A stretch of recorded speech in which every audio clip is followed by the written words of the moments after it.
Hello everybody, it's Dean Spillbeam back on your screen with some more hero passives and facets. If you're new to the series, I'm trying to catalog every single hero's passives and facets in a very organized fashion, all in alphabetical order, with fairly detailed footage and explanations on what everything does, cause good grief, there are so many changes in this update. And explaining all the new stuff that they got is, kinda time consuming. But anyways, this is part 2, we're gonna go through heroes D through K. Let's get to it. Seer gains the Mental Fortitude passive, which causes his intelligence to be unable to be lower than his strength or agility. If attributes are higher, he gains intelligence to match. Seer is a universal hero, so he could potentially gain more damage from this, but I haven't the brain power to understand this one. Anyways, quick wit, Seer gains 0.5 attack speed per point of intelligence, which pairs well with his Mental Fortitude passive. Technically speaking, if you go for strength, you have more strength than intelligence, your intelligence rises to match, gain half of your ins as attack speed, and boom, you got attack speed from, like, nothing. Same thing can be said about going agility items, because you just kind of get more attack speed per agility, as long as you don't build for intelligence. Jeez, this does need brain power to work. Heart of Battle. Seer's base movement speed is decreased to 275, however, he gains 8% of the movement speed of all heroes within 90 units of him. On to Dark Willow, who gains the Pixie Dust passive. Whenever a hero ability makes Dark Willow untargetable, she gains doubled health regen and mana regen while in that state. But this also means anything that makes them untargetable or hidden also cause this buff, which I know there's Tusk, I guess Undyne's Tombstone as well. There's not many cases outside of Shadow Realm where that would function, but it could be really... Yules! Oh my gosh, Yules works because it makes them untargetable, right? Okay, 10 regen normally. No. Now you see me? No, Yules does not count. I'm not really sure what item or ability would work best with this, though it's now here, and Shadow Realm is better for it. Throwing Shade. This causes Shadow Realm to create a 600 unit aura that makes enemies within range take more damage from Dark Willow, and scales off of the remaining duration of Shadow Realm. Thorny Thicket. Creates 4 additional brambles on the outer edges of Bramble Maze, of which will have half the duration. Also, picking this facet causes enemies rooted by any bramble to take 10% more spell damage. New Dark Willow 25 talent no longer has the extra attack speed buff, but instead gains plus 500 Terrorize impact damage. It doesn't normally do damage, but now it does 500 with the talent. Jeez. Dawnbreaker breaks the dawn with Break of Dawn, which causes Dawnbreaker to break the dawn of Fog of War for 5 seconds. What am I saying? Okay, whenever the sun appears, Dawnbreaker gradually reveals the entire map for allies over 4 seconds, revealing everything even within Fog of War. You literally just get map hacks for 5 seconds. Although it is, like, once every 10 minutes, basically, so it's not the best, although there might be some nuances I don't know. Facets! Solar Charged. Whenever Dawnbreaker hits a target with a full Luminosity charge, she decreases all of her ability cooldowns by 1 second. Gleaming Hammer. After throwing Dawn's Hammer, it projects a weaker version of Solar Guardian at the impact location, healing allies and dealing damage at half efficiency. Dazzle! Gains access to the Weave passive, which whenever Dazzle affects an ally or an enemy, it applies a +1 armor or -1 armor stack to that ally or enemy. Each Weave stack lasts 8 seconds and has no limit. Consequentially, his Bad Juju ability has lost this function, as it's been moved to his passive. Nothal Boon. This allows Dazzle to overheal himself or an ally, granting a physical damage barrier equal to the amount overhealed. It's not possible to stack these barriers, but overhealing for an amount larger than the current physical barrier overrides it with the new larger barrier. This healing effect applies to items as well, so if you have a Guardian Greaves as an example, you can apply a strong physical barrier to all allies. Poison Bloom. Whenever Dazzle attacks something 4 times while they're affected by Poison Touch, they take a burst of additional damage, and Poison Touch is applied to all units within range of the initial target. Death Prophet gains the Witchcraft passive. For every level that Death Prophet gains, she also gains a very small movement speed and cooldown reduction buff. And fun fact, Witchcraft used to be a ability that Death Prophet had, like, ages ago, I forgot what the original effects were, but, well, now it's back, but I know it's different, because the old Witchcraft was actually really strong, but was way too weird. Well, anyways, Suppress causes enemies affected by her silence ability to also be slowed by up to 25%. This is another effect that used to be on the ability by default, but is now only accessible by that facet. So you got a choice between Suppress or Spirit Collector. Whenever a hero dies, allied or enemy, within range of Death Prophet, she collects their soul and gains a spirit charge. Where, next time Prophet casts Exorcism, for every charge gained, she also replaces one of her spirits with a hero spirit, which deal greatly increased damage. Also, whenever allies or enemies die within range of Death Prophet while Exorcism is active, one of the lesser spirits will be instantly replaced by a hero spirit. It should also be noted that Death Prophet doesn't lose these stacks on death.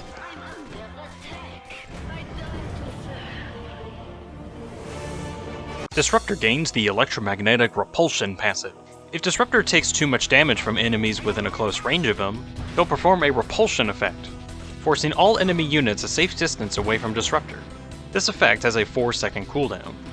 Thunderstorm is one of his facets, which causes his Thunderstrike ability to damage all enemies within the area of kinetic field. This is another function that was in the ability by default but is now locked by behind a facet.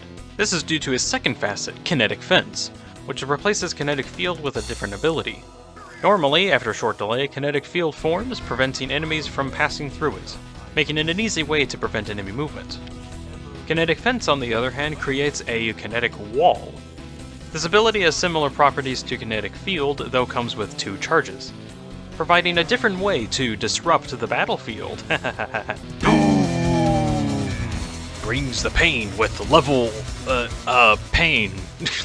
This allows Doom to deal bonus damage to enemies that are of lower level than him, which is frankly an oddly specific effect, but this is something Doom has had on and off over the years, so here it is again, I guess. Gluttony. I feel like to explain this ability I have to go in a little bit more depth. So Doom has the incredible ability to eat a creep, and after a set amount of time, he devours the creep, gaining gold. If it was a jungle creep, he can also gain their effects.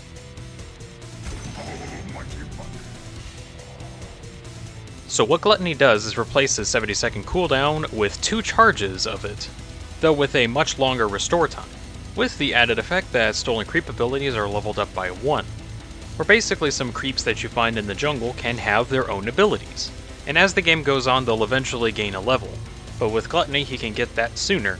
Now, is that actually any good? Yeah, Devil's Bargain, however, is a lot more interesting. It increases the item sell cost to 90% instead of 50%. This allows Doom to be the most efficient item buyer in the game, simply cause, aw man, I don't want this item anymore, I'm gonna sell it for 90% of its price instead of 50. It's so useful. Though what I heard a lot of people will do is get a lot of efficient items, such as bracers, and whenever the game requires it, he'll just sell the item, get the slot back, and get a new item at almost no gold lost. Dragon Knight has gotten a serious rework this patch, but first, Dragon Blood. This passive provides Dragon Knight with extra health regen and armor, increasing by a small amount per hero level. These stats are also multiplied while he's in his dragon form. Now, Dragon's Blood used to be a passive of his, but it's been replaced with Worm's Wrath, which grant Dragon Knight's human form and his dragon form different effects depending on which facet that he picks. So previously, how Dragon Knight worked, every time he leveled up his ultimate, he would gain a new attack modifier to his dragon form. With this rework, those attack modifiers have been split into the 3 different facets, the Fire, Corrosive, and Frost Dragon. So now you can only gain one of these effects, but their strengths have increased. Fire Dragon provides DK with a cleave effect while in melee form, and a splash effect while in dragon form. Both deal a % of his attack damage in an area around the target. Corrosive Dragon causes DK's auto attacks to apply a damage over time effect, as well as reducing their armor for a few seconds. Whereas in dragon form, the damage and armor reduction is increased, while also being applied to all units within range of the target. And finally, Frost Dragon, causing DK's attacks to decrease the attack speed and movement speed and health regen of enemies hit. While in dragon form, every frost effect is increased even further, and is applied to all units within a short range of the target. Picking up Scepter turns Dragon Knight into a Elder Dragon, greatly increasing his attack damage and amplifying his Worm's Wrath's effects. An important thing to note is that the magic resistance granted by Elder Dragon form is no longer, and there's no way to get it back. Overall, Dragon Knight has now become a very unique character, capable of exploring many facets of life. Yeah, okay. Drow regains her Precision Aura passive, which grants Drow and her nearby allied heroes bonus agility based on Drow's level. The effect is, however, doubled for Drow herself. Anyways, I say Drow regained her Precision Aura because this is another ability that she's had and lost and redone several times over the many years.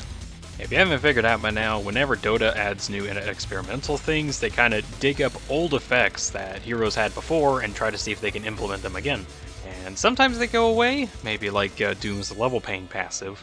But now Drow has a new Precision Aura, and that makes, I think, the 5th iteration? Something like that. Before we go on, Drow used to have this agility buff from marksmanship.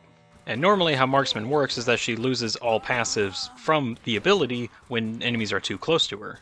Well, the bonus agility that she gets from marksmanship has been moved to her passive, which doesn't have that restriction, so her damage is not reduced, just the extra damage from marksman, so you can't easily counter Drow anymore? Vantage point. Drow deals 20% more damage to enemies while she's on higher ground than her targets. This is pretty useful if Drow gets access to a shard, as it allows her to just create high ground to shoot from.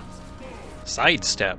Allows Drow to move around and use items while moving at a reduced speed while multi-shot is being used. Earth Spirit retains his Stone Remnant passive. This is an innate ability that Earth Spirit has had since its inception. What it does is allows him to create a stone remnant of himself, of which all of his abilities attempt to interact with the stone, manipulating it to slow, silence, or stun enemies. This allows Earth Spirit to be a Swiss Army knife of crowd control utility, though how he gains access to these remnants are based on which facet you pick. Resonance keeps the Stone Remnant effect as it's always been, except with a new added effect for his ultimate Magnetize, where if you magnetize a Stone Remnant, it grants Earth Spirit a huge boost in attack damage. The effect does not, however, stack. Alternatively, there's Stepping Stone, where instead of having a plethora of charges to use, it is instead on a 4-second cooldown, and a Remnant's duration has been greatly reduced. This allows his Remnants to be more consistently available, though not exactly good for combo making. Although I'm not an expert in the field of Earth Spirit combos, but that stuff is really impressive to pull off. I have great respect for any Earth Spirit players out there. This guy is really interesting. Other changes: Geomagnetic Grip has had its late game damage and range increased, and his Magnetized Ultimate has a greatly increased radius. Earth Shaker's Aftershock passive is now his innate. So how it works is that whenever Shaker casts an ability, he also deals extra damage and stuns enemies within a range around him. This is one of those passes that the hero already had, but they gain a weaker version of it as an innate. And Aftershock for Shaker is pretty much what makes any of his kit work. Main example is using his Enchant Totem ability, which before it was kind of annoying because you had to be level 2 before you can actually start stunning people with your Enchant Totem, which is what you'd normally pick up. But now you have it innately, so you get it at level 1. Very good change. Tectonic Buildup.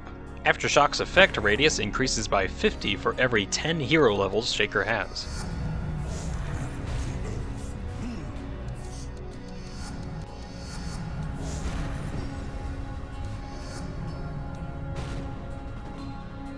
Anyways, his other facet, Slugger. Whenever Shaker kills a unit, he sends their corpse flying as a projectile. This damage is increased based on the unit's max health.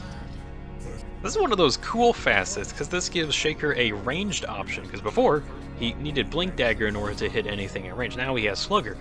So while you're in lane, you can just launch creeps at the enemy. That's kind of cool. His increased Aftershock range on his level 25 talent has been replaced with halved Echo Slam cooldown. Elder Titan retains his Astral Spirit as an innate ability. This spirit can be controlled independent of Titan, however will return to him after a set period of time. While the spirit is released, its vision is very small, it cannot attack, but it does deal a small amount of damage to enemies it collides with. When the spirit returns to Titan, he gains bonus armor, damage, and speed based on how many enemies were hit with Astral Spirit. Something to note is that Elder Titan's abilities have physical and magical properties. If Titan casts Echo Stomp while the spirit is out, it will perform the magical variant of the stomp. If the spirit is not out, it'll simply do the physical and magical variant of the damage on top of each other. There's also his Natural Order passive that reduces all base physical and magical resistance to 0. The armor reduction is centered around Titan himself, while the magic reduction is centered around the spirit. Astral Spirit has always been something that Titan has had, but now it is a innate ability. It can still be leveled up, but he gets it at level 1 now. Deconstruction. For every second that passes while enemies are affected by the Natural Order aura, their armor and magic resistance will be reduced by a small amount. So the longer Titan stays within range of his enemies, the more overall damage they'll take. The damage vulnerability effect ends once they leave the Natural Order aura. Momentum decreases Elder Titan's attack speed by 75, though he recedes 20% of his movement speed as bonus attack speed. Ember Spirit's Flame Guard is now his innate ability and has received a new passive. Flame Guard now passively deals a very small amount of damage to all enemies within melee range of Ember Spirit. Activating it temporarily increases the radius and damage while also providing Ember Spirit a magical barrier. Double Impact. After Ember Spirit casts Sleight of Fist, and at least 2 enemies are hit, the enemy closest to Ember when the ability ends will be attacked an additional time, though at reduced damage. Chain Gain. When Searing Chains are casted, it also casts around his Fire Remnants. Enemies cannot be affected by Searing Chains more than once. Choosing this facet also increases the unit count of Searing Chains by 1. Consequently, his level 20 talent that had this effect has been changed to increase damage instead.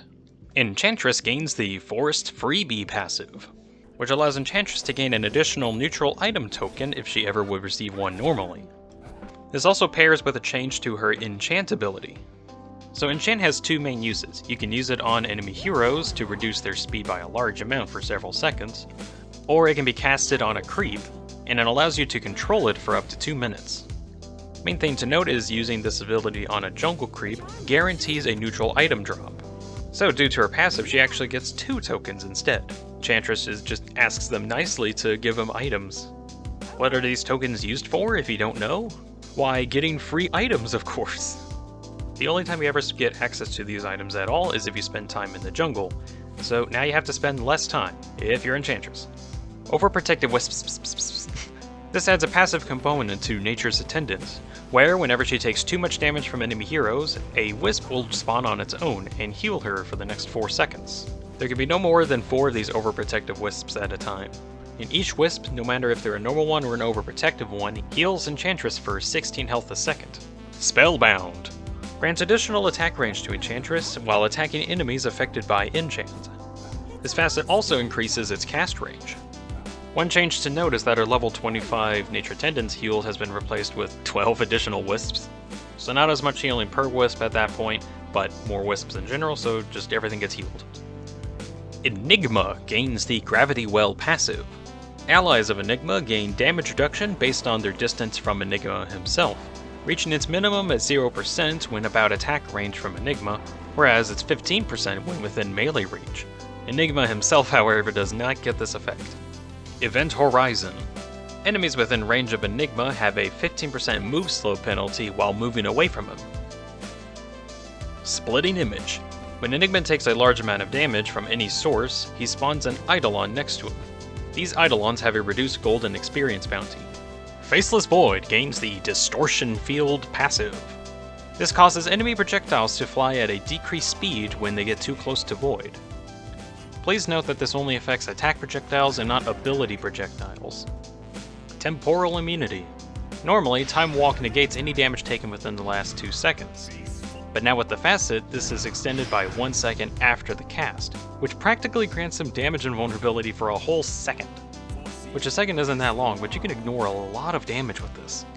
Time Zone is a very interesting facet, as it replaces his ultimate ability with an entirely new one.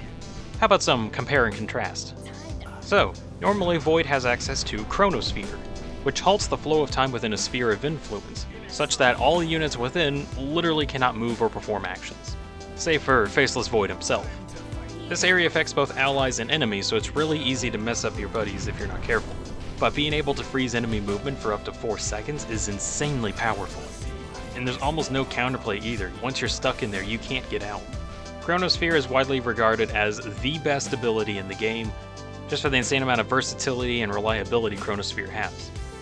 So that being said, what is Time Zone? Well, instead of a sphere, it creates a square. All units within the square will have their flow of time modified. Enemies will move in slow motion, and allies will move in fast forward. This affects attack speed, spell casting speed, turn speed, and projectile speed. This effect is unpurgeable, and enemies within are leashed, unable to use movement items or abilities. So a couple uses for this: if you have a lot of units on your team, you just give all of them a ton of attack speed, making damage come out way sooner. This effect alone can help you take down buildings with ease. But this also affects the cast speed of abilities, making things that would normally take a second or two to activate now practically instant. There's a lot of uses for Time Zone that haven't been explored as much, because a lot of people don't like this because it's not Chronosphere. But I'd seriously ask anyone out there to give this ability a chance, because it's interesting. It's very interesting. Grimstroke gains the Ink Trail passive. Grim's attacks causes enemies to be covered in ink, which grants allied vision over them for the next 4 seconds. Grim's Stroke of Fate ability now also applies this Ink Trail effect on enemies hit. This allows you to see them through trees, terrain, or even invisibility. Inkstigate allows Grim's Ink Swell to be manually triggered. This is a function that was on the ability before, but if you want it, you'll have to get the Facet.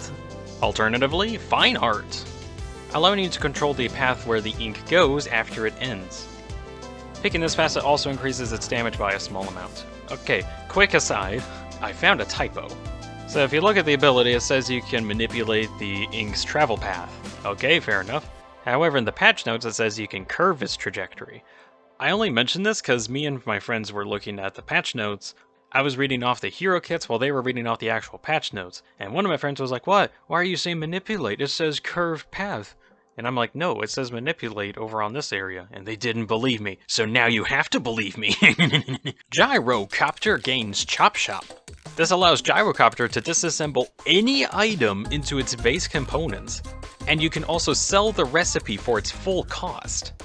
Though you cannot disassemble Divine Rapier or Hand of Midas, and you can't disassemble your allies' items either. Oh, unfortunate. But like, this is one of the most unique passives in this entire update, because you're not supposed to just take apart items like this. This passive alone means that Gyro can build items way differently. I almost want to play Gyrocopter more just to figure out what item builds are even possible with this. But I don't have much time, because I gotta talk about secondary strikes. Decreases cooldown strike interval by 0.8 seconds, and any hero hit by cooldown will have another missile sent towards their current location, dealing half damage, and only one missile can be tracking each hero. But this basically increases cooldown's damage potential by a lot if you hit things with it. Afterburner. For every successful hit of Rocket Barrage, Gyro's movement speed is increased by a very small amount. The buff lasts a short amount of time but can be refreshed to every hit. I should add that there's no limit to the amount of movement speed Gyro can gain from this effect.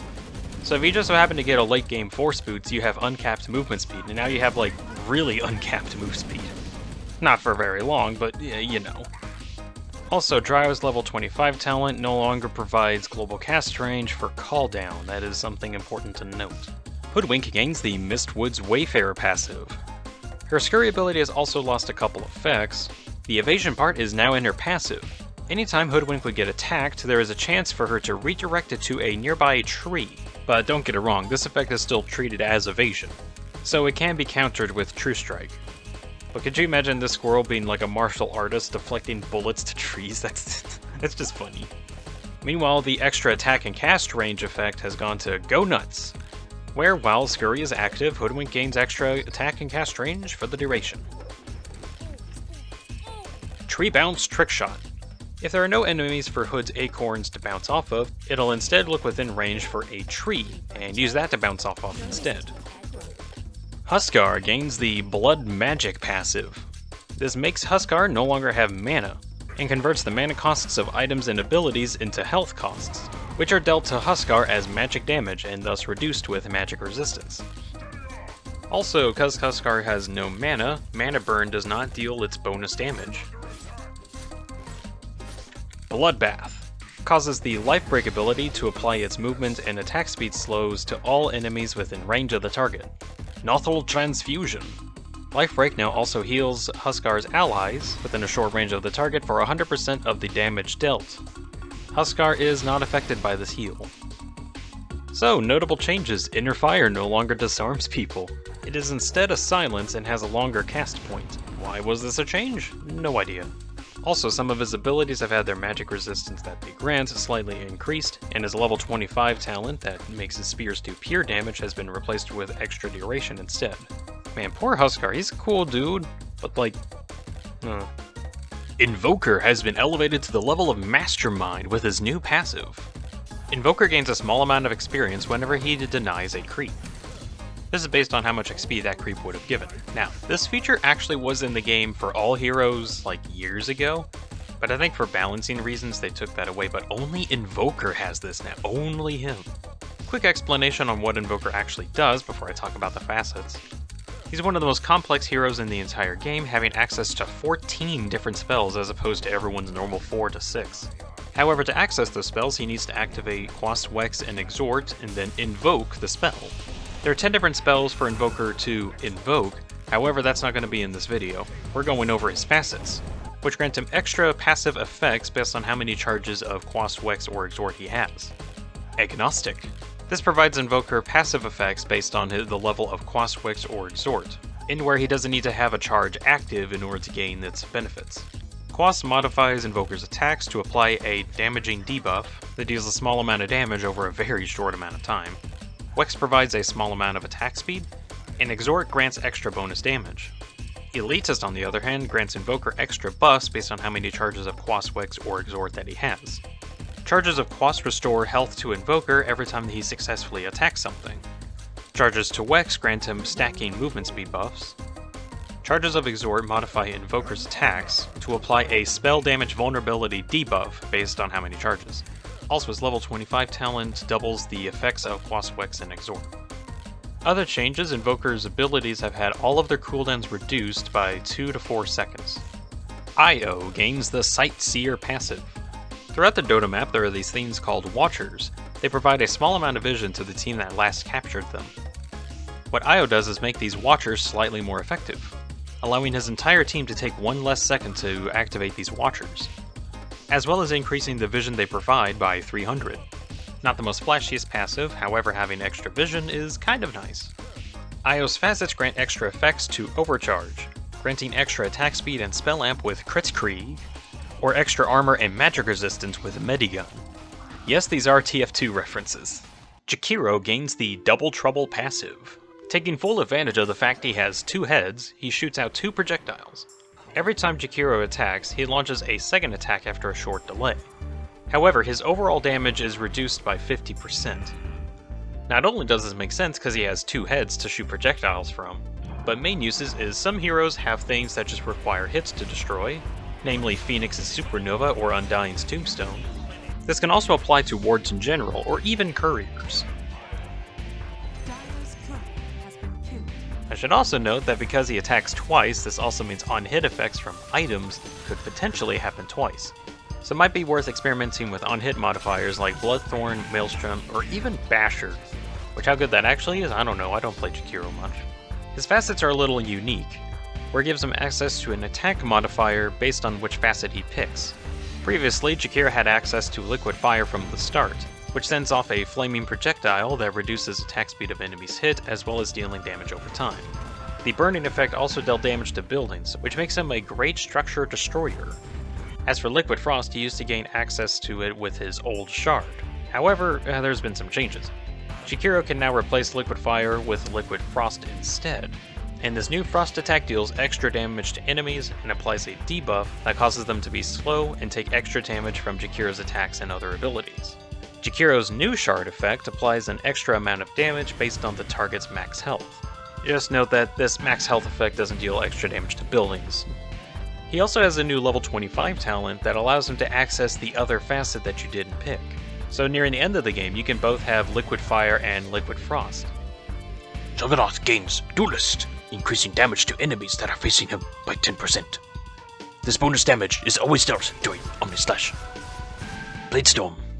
While Blade Fury is active, it deals critical damage based on the level of Blade Dance. damage dealt is still magical. Blade form. Grants Juggernaut extra stacks of agility and movement speed. Stacks reset 3 seconds after taking any damage. Juggernaut has new technique with Blade Fury, applying strong dispel once the effect ends. None can stop the Juggernaut. Keeper of the Light is kind of a long name, so I'm going to be calling him Kotl. Anyways, he gains Mana Magnifier. This passively provides all allies within range of Kotl to have 15% more mana. This effect can linger 5 seconds after leaving range of Kotl. Kotl's Facets grants him an extra ability whenever he activates his Spirit Form ultimate. You can only pick one, so choose wisely. Solar Bind applies a debuff to enemies that applies a stacking slow based on how much they move. It also reduces their magic resistance by a large amount. Recall. This ability has a global range and can be casted on allied heroes. Where if the selected hero doesn't take any damage for the next few seconds, they are instantly teleported to Kotl. Kotl can also alt-cast this ability to instead teleport himself to the target. Just note that whoever is being teleported needs to not take damage within the last few seconds. Kotl's Aghanim Shard now grants whichever Facet ability that he picked with 2 charges instead of 1. It also increases Spirit Form's Illuminate heal by up to 30%. Kunnka now has his Tidebringer passive as an innate. What this does is modify his next attack to cleave in a huge range in front of him, as well as dealing bonus damage. Pair this with an item like Daedalus and you can clear creep waves with ease. High Tide. For every hero hit by Tidebringer, it reduces the cooldown by 0.8 seconds, allowing you to use it more times in a fight. Grog Blossom. This modifies as X marks the spot, where whenever a unit is returned, an instance of the Ghost Ship Rum effect is splashed on all allies within range of the returned unit. So normally whenever Kunnka uses ultimate ability, it summons a Ghost Ship that deals damage on impact, but all allies that pass through the Ghost Ship gain the Rum effect, which temporarily reduces damage they take by a large amount for several seconds. However, by the end of the effect, they take all of the damage that they would have taken. The effect is not lethal. Anyways, Grog Blossom applies this effect in a small radius once the unit is returned. Alright, that is every hero between D and K. Good job, me. We got some progress. Up next is going to be the L, M, and N hero. There we go. Which doesn't sound like I'm covering as many letters as before. It's just that they all have a lot of heroes associated with them. Anyways, thank you all for watching. I hope you enjoyed it at least some amount, and you all have a good night.